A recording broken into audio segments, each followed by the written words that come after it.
Marc Raimondi for MMAfighting.com outside the forum with Josh Gross from Southern California News Groups. We just watched Chuck Liddell versus Tito Ortiz 3. Tito Ortiz getting the first round knockout over Chuck Liddell in their third fight. Liddell had won the first two by knockout. Ortiz kind of gets one on him the third time around. Obviously, both of them are advanced in age now. Josh, first thing, I guess, immediately your reaction, your takeaway. It's kind of what people, I guess, somewhat feared about how Chuck Liddell would look 8 years on from his last fight. What was your immediate takeaway? I think my first sense of it was this was sad. I mean, it was like everybody knew it was going to happen for the most part. Like Tito was always had a very difficult time with Chuck Liddell stylistically, and you thought maybe, hey, maybe there was still that, but no, it was the sad fight that people thought it was. It was the reason that Tito Ortiz said we don't want to be 50 fighting each other, because you see this stuff. Chuck Liddell was not the Iceman tonight. He was an aged fighter, an aged athlete trying to rekindle some sort of magic that just wasn't there. And Tito Ortiz took advantage of it. I mean, I think he felt all along, this is the perfect opportunity for me to win. And Chuck said it best. He's like, well, I don't understand why Tito's trying to sell this redemption angle if I'm the old, washed-up fighter. How does that give him redemption? Yet, Tito didn't seem to mind afterwards, right? He dug the grave, he jumped on top of the cage. For him, this was a giant thing to get over, to beat Chuck Liddell, and he managed to do it. But yeah, my first reaction was this is not what you want to see from the great mixed martial artists that we've known in their prime and who have had incredible careers and amazing victories, and you don't want to see them relegated to this, but this is what they did. This was, again, Liddell's first fight in 8 years. Last time we saw him was against Rich Franklin. He got knocked out. Right. He was knocked out several times in his final fights before retiring. The first time, should have even been in there tonight. I mean, there is an argument that maybe he shouldn't have even been. That's a question for the California State Athletic Commission. And I guess for Chuck Liddell, I mean, he has ownership over his own life and he makes decisions for himself. But California signed off on this and they regulated it. Oscar De La Hoya decided he wanted to attach his name to it and promote it. And so, I mean, I don't know how to answer that except that they were in there. And this was promoted, and this was regulated, and this was sold to the public. And the state of California did sign off on this. And Chuck Liddell afterwards was making conversation, seemed totally fine, and was aware. It's not like we're talking about a guy who had to go to the hospital. He's not in a coma. But, he's clearly not someone who's capable of being an athlete anymore. Just he didn't have it. He looked slow and heavy and all the things that you don't want to see in great fighters, all the things that he wasn't before, he was that tonight. So if people are going to regulate him again, I don't think you go back and watch UFC 47 or UFC 66. Right. You watch Tito Ortiz, Chuck Liddell 3 and say, is that someone who should be fighting again? I mean, I don't think so. He looked out of sorts. He didn't look like he belonged in a cage, which is a crazy thing to say about Chuck Liddell.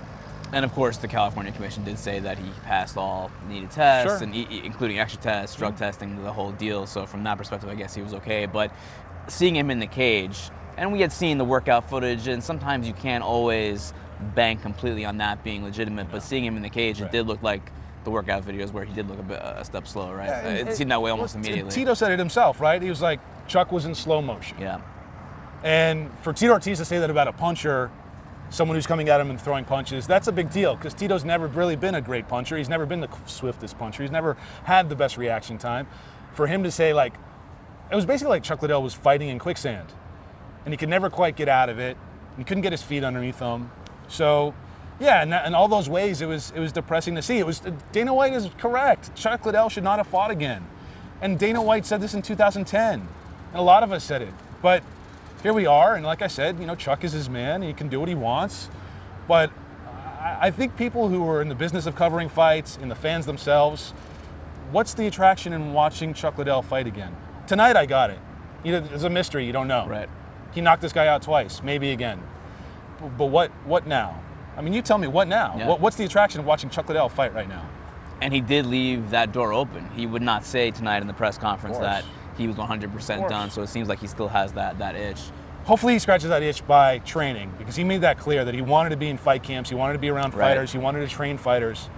And hopefully that's where he really puts his energy towards. Because I think preparing for a fight, sparring for a fight, getting in and actually fighting, these are not things that Chuck Liddell should be doing anymore. I mean, really. I don't know how anyone could have watched that and felt like, man, I want to watch Chuck Liddell fight again. I don't know.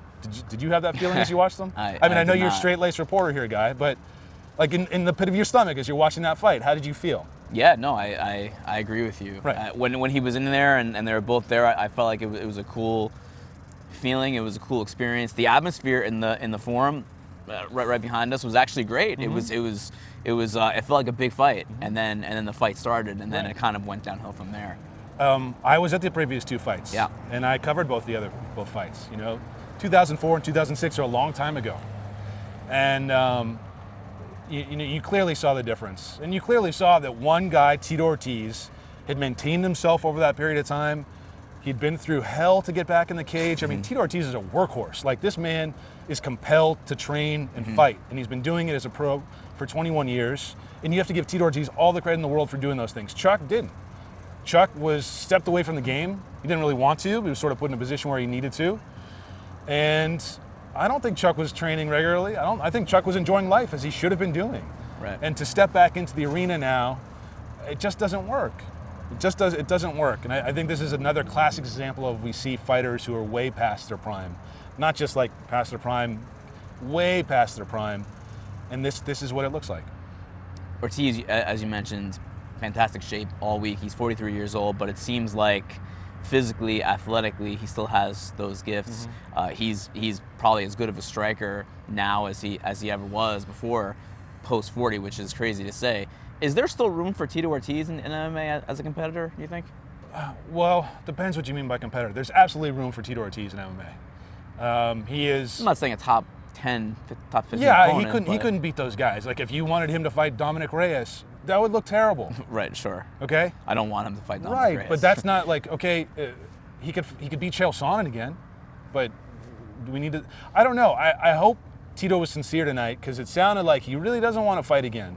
And he came out of retirement because this was Chuck Liddell and was a chance for redemption in his mind. But I don't know how you claim redemption after this. But for him, it was that, right? And what is there? I think he was right. He's like, what is? You can go fight Floyd Mayweather. Just something stupid like that. Those are the kinds of fights that maybe Tito Ortiz can be involved with. But the notion that Tito Ortiz, at 43, yes, he looks better than ever, but he did it against Chuck Liddell. And I think a lot of people would have looked great against Chuck Liddell tonight. So, Tito can fight. You can put him up on the marquee. He can sell tickets. Sure. You can do ratings. But he's not a guy that's going to be a top 10 fighter. He's not a championship caliber fighter. And how could you expect him to be? How could anyone expect him to be? I think people who have watched this sport should have an understanding that these are human beings, and the toll of fighting is a real serious thing. But I think a lot of fans sometimes lose perspective, and they treat them like video game characters. They're real people. I mean, they're not avatars. They're real people. And the fact that you're talking about someone in that position to continue doing it, listen to Tito. He doesn't want to fight again. Promoters are going to knock down his door to make that happen, maybe. But, fans have some responsibility here, and maybe we as media do as well. How we cover these things, how we approach them, how honest we are about what is we're actually about to watch. I think there needs to be some reflection after a night like this. I don't want to make too much about it. Chuck walked out on his own power, but it could be worse, but it also obviously could have been better. Yeah, it could have been way worse. Yeah, very easily it could have been way worse. Herb Dean did a nice job refereeing tonight. But my sense of it is like, you don't want too many of these nights in MMA. We've had a lot of them in boxing. Like a fight was announced tonight: Israel Adesanya against Anderson Silva.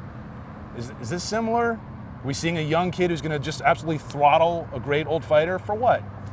So, maybe this is a chance for some self-reflection, and maybe I'm talking too much about that idea. I don't know. I don't think sometimes people think about the fights the way that I would necessarily, and they don't have to. That's just the way that I approach the fight. But I think it's important once in a while to take a step back and realize that these are actual human beings and the toll of what they're doing. I mean, you've done a great job talking about weight cutting and the toll of weight cutting over a fighter's career. We get nights like this, and it's pretty rough to watch.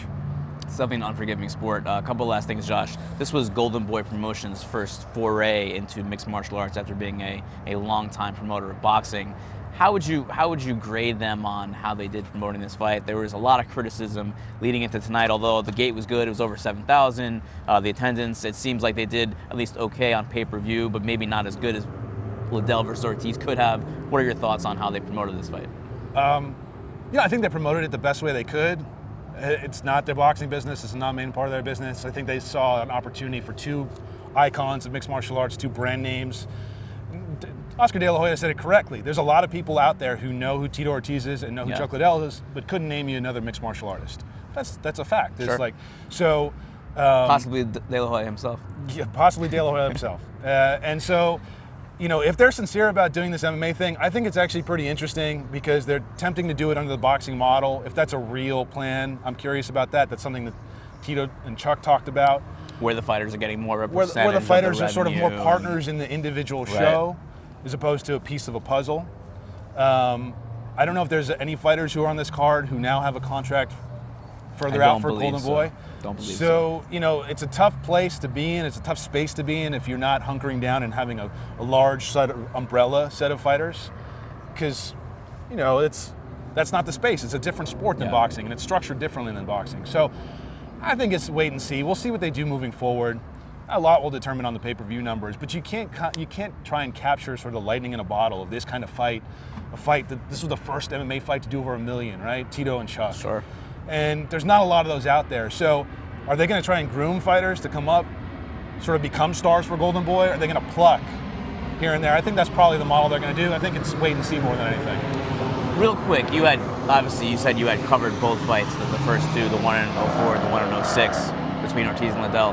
Does this fight do anything to damage at all what those guys did for the sport and how big and influential those two fights were at that time? Yeah, it shouldn't. I don't think it should.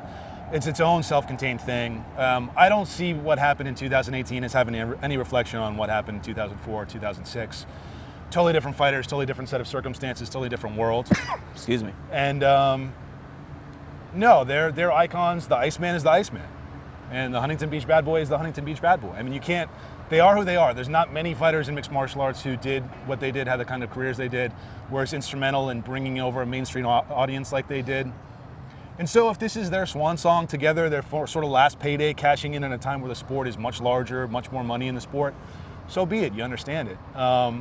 But I don't think it should take away from the great fights that they had. And honestly, the fights they had weren't really that great. They were one-sided fights. They really were. Chuck Liddell was a better fighter than Tito Ortiz. Chuck Liddell is still a better fighter than Tito Ortiz. But, I mean, not tonight and not moving forward and never again.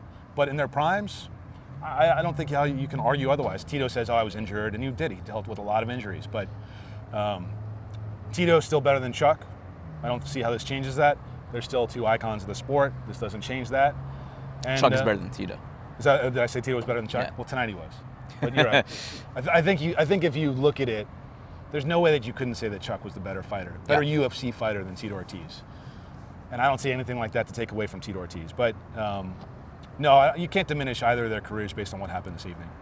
Last thing, Deron Winn got a big victory. I was going to say Deron Winn got a big win, but I'll say victory instead. Deron wins over Tom Lawler, UFC veteran. Winn is a guy from American Kickboxing Academy in San Jose, trains with the likes of Daniel Cormier, who was in his corner tonight, and Khabib Nurmagomedov. He's a guy that seems to have some promise as maybe not a 205, but he's in 205 right now. Mm-hmm. What do you think about Deron Winn? Tough guy. I want to see him fight more. 5-0. Obviously great in the gym, smart, very gifted physically. But he doesn't seem like a light heavyweight to me. He's 5'7", I think. Yeah, He's only a little bit taller than me, and as we all know, I'm not that tall. Tom Lawler is not a big light heavyweight, and he looked very small against Tom Lawler. And when he was standing next to Oscar De La Hoya, I mean, he was maybe a little shorter than Oscar, and Chuck and Tito were a head taller than Oscar. It's the wrong weight class for him. So if he wants to make it down to 85, I'd like to see him there. I think he's got a lot of potential. Maybe even lighter. At 5'7", 85, or is he even maybe small? Maybe. I mean, then we start getting the weight cutting issue, and he's been doing that his whole. That's a whole other show. Yeah, exactly. Well, we'll wrap it up from here, from outside the forum. For Josh, I'm Marc. Stay tuned to MMAfighting.com for all your post Liddell versus Ortiz 3 coverage.